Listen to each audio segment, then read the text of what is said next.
This wood smells like root beer. Not metaphorically, literally. Today, we're turning sassafras. This wood was once used to make root beer, and now it is banned. I'm Nick, and welcome to my shop. If you're new here, I'm a wood turner. I make things rounder and smaller on the lathe. And today, I'm gonna start a new series where I turn a new species of wood and we learn about it together. So let's make a bowl and learn about the wood along the way. Sassafras is native to eastern Northern America, and for centuries, Native Americans has used it as medicine. It was used to treat inflammation and pain. And for the longest time, it was originally the flavor behind root beer.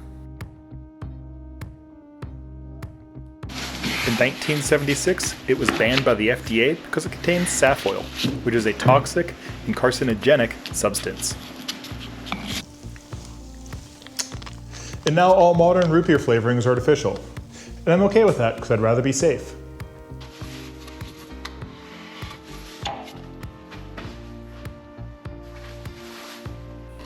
As a wood, it is very lightweight, it is soft, and it is easy to cut.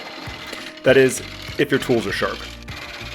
It has an open grain and a warm orange-brown color that almost glows underneath the finish. I'll show you what it looks like after I finish this bowl.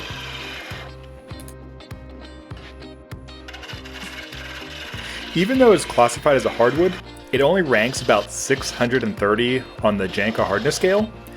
That means it's softer than southern yellow pine. As for its density, it is very lightweight, and the finished bowl I'm making here feels too light in the hand. Due to that reason, I honestly don't think this is a good wood for bowls. Sassafras trees don't grow especially large. They're usually about 2 to 3 feet in diameter and about 50 feet tall, so it is not commercially farmed. But sometimes you can find it at lumber mills. The wood is also naturally rot resistant, so it is a good candidate for outdoor furniture and fencing. And the best part is the scent. It has a spicy, sweet smell. It is amazing. Yeah, that's the best smelling wood out there. Most of the saff oil is concentrated in the roots and the bark. That's the part that's carcinogenic and toxic. When working with the trunk wood, there's very little risk of any adverse reactions. But like any species, sanding creates fine dust, so still wear your mask.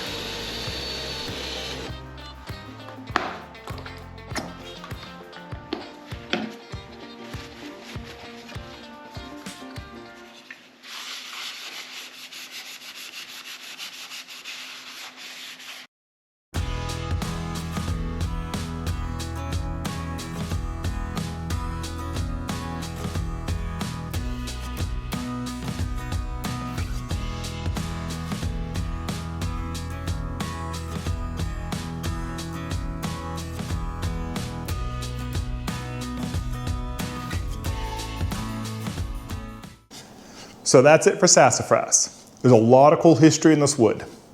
As for the hardness and the weight, I don't think it's that practical to be used for everyday stuff. If you do get the chance, I recommend you try playing with it once. The smell is worth it. Also, if you know of a species of wood that you want me to do a video on, drop it in the comments. I'll see if I can get a piece of it and make something out of it. If you enjoyed this video, hit the like button. It doesn't cost you a thing, and it really helps out the channel. That's it for today. Thanks for watching, and have fun.